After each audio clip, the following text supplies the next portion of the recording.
Hi folks, today I'm out here with my Savage Axis in 223 with a 3x12 scope, and today we're going to do some ammo testing. This is MFS. It's a 62 grain soft point with a zinc plated steel case. We're going to do an accuracy as well as a velocity check on this today, so please stay tuned.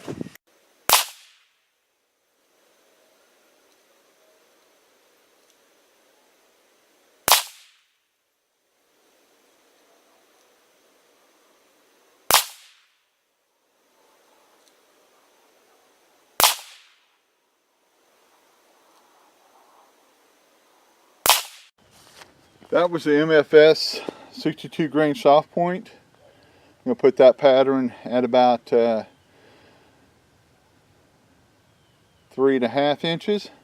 Grip fairly well for a cheap ammo. Thanks again for watching. Have a wonderful day and please subscribe.